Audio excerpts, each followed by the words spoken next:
রবীন্দ্রনাথ ঠাকুর তার নিজের ম্যাডামের সাথে, শিক্ষিকার সাথে তিনি প্রেম করেছেন। রবি ঠাকুরের বয়স তখন মাত্র 17 বছরে নিজের ম্যাডামরে পটাই ফেলাইছে, ম্যাডামের সাথে প্রেম করছে। আমরা জীবনে কি করলাম ভাবেন। অনেক ছেলেদের ইচ্ছা থাকে যে সিনিয়র আপুর সাথে প্রেম করবে, ভার্সিটির ফ্যাকাল্টির সিনিয়র আপুর সাথে প্রেম করবে। আর রবীন্দ্রনাথ ঠাকুর সিনিয়র আপু না, ডিরেক্ট ম্যাডামের সাথে প্রেম।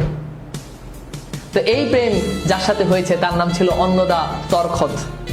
অন্নদা তর্খদ এই নারীকে রবীন্দ্রনাথ ঠাকুর তার জীবনে প্রথম ভালোবাসা। রবি ঠাকুরের জীবন আমরা অনেক নারীর সাথে অনেক গল্প গুজব বা অনেক সম্পর্ক আমরা দেখতে পাই, কিন্তু তার জীবনে প্রথম যে নারী, সে নারী সেটা হচ্ছে অন্নদা তর্খদ।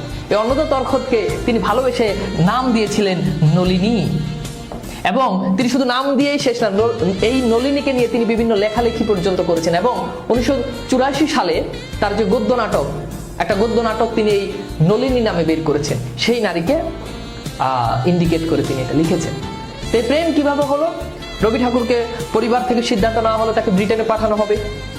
তো তার দাদা সতীন্দ্রনাথ চিন্তা করলো যেহেতু ব্রিটেনে যাবে, তার কালচার বোঝার জন্য, সেখানের কালচার এবং ইংরেজিতে ভালো পারদর্শী হওয়ার জন্য চিন্তা করলো যে নলিনী তখন সেই সময় মাত্র ব্রিটেন থেকে পড়াশোনা শেষ করে এসেছে। ভাবলো যে নলিনীর কাছে যদি রবি ঠাকুর যদি পড়াশোনা করে তাহলে হয়তো সে আরো ভালো করবে।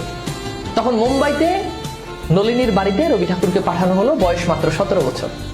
17 বছরের ছেলে, চামড়া ছেলে, সে গিয়ে নলিনীর বাসায় গিয়ে উঠলো, বয়সে তার থেকে অনেক বড়। পড়াশোনার ভিতরে ভিতরে কেমনে প্রেম হয়ে গেল। তো প্রেম যখন বিস্তীর্ণ হয়ে গেল, তখন ফ্যামিলি পর্যন্ত যখন কানে এলো, তখন দাদা সতীন্দ্রনাথ চিন্তা করলো যে রবি ঠাকুর এবং অন্নদা তর্খদ বা এই নলিনীকে বিয়ে দিবে। কিন্তু এই বিয়েতে রবীন্দ্রনাথ ঠাকুরের বাবা রাজি ছিল না। একে তো মেয়ের বয়স বেশি ছেলের থেকে, দ্বিতীয়ত ছেলের বয়স অনেক কম, 17 বছর, এখনো পুরো জীবন বাকি।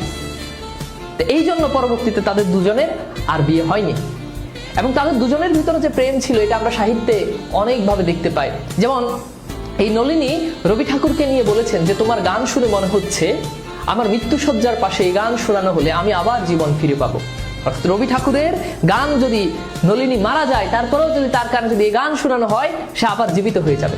এবং রবি ঠাকুরও এই নলিনীকে নিয়ে কিন্তু গান লিখেছেন। তিনি বলেছেন, শুনো নলিনী খোলো গো আখি, ঘুম এখনো ভাঙিল নাকি, দেখো তোমারই দুয়ার পরে সখী এসেছে তোমারই রবি, শুনি প্রভাতে গাথা মোর, দেখো ভেঙেছে ঘুমের ঘোর, জগৎ উঠেছে নয়ন মেলিয়া, নতুন জীবন লভি, তবে তুমি গো সজনী জাগিবে নাকি, আমি যে তোমারই রবি।